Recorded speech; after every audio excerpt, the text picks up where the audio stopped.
Oh Jesus. Hey, umuntu wesifazane. Hey, egameni lika Jesu Kristu waseNazaretha. Hayi bazalwane, ngimi ngaphambili kunale message singakayezwini. Uma ngithi umuntu wesifazane ngikhumbula isalukazi esizalayo uMamthembu.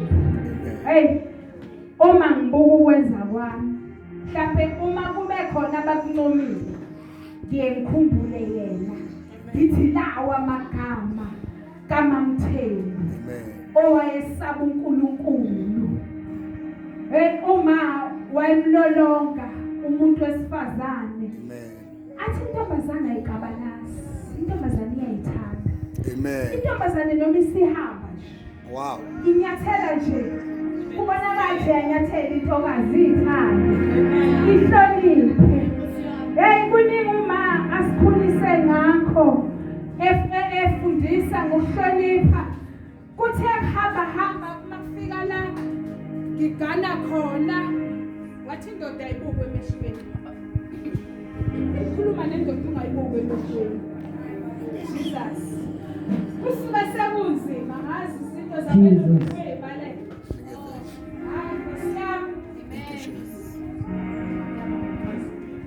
Ethi indoda ayibukwe emehlweni. Amen.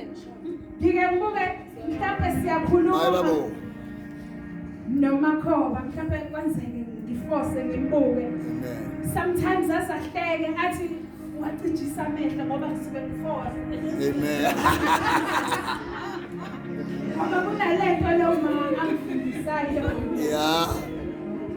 Bazalwane ke mhlalokho-ke nje ukuthi umuntu wesifazane uyayithanda. Amen. Asabe uJehova. Amen. Bese ngina le message ukuthi thina bazalwane siyazingela. Yeah. Imiyami. Umuntu wesifazane uyazingela. Kodwa nje manje sihlabathini unganyakazi. Mana la ungikhona. Yeah. Aze lithizi uma ngabe umbuso uvukela ungayishinda uyakho. Amen. Jesus uzongizwa ke mase sifundisa ukuthi ngichaza ukuthini manje thina umuntu wesifazane uyazimela. Ke ngiqale singalafundizwe. Nizothi nisavulela sizofunda kwisambulo 12. Kodwa ngizoke ngithi ukudlula nje kancane kuleli izwi lonkosikazi waseSamariya.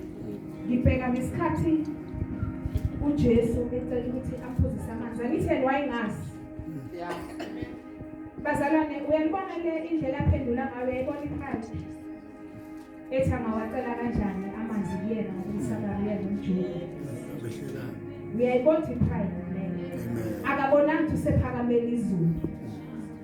Ngizokhuluma ngepride nje kuleyo message emfishane then bese ngene ezweni ukuthi ngithanda umuntu noma ngabe ubani noma ngabe ungakanani mhloniphe umuntu uyakhuleka usuku nosuku khona izinto ezikhulekelayo uyazi ukuthi uNkulunkulu impendulo zemkhuleko yakho uyifombathisa umuntu ngeke kwehle yena angithi siyazi ukuthi wathumela uMoses wayokhipha abantwana baseGibhithe bakwa-Israyeli eGibhithe akwehlanga yena wathumela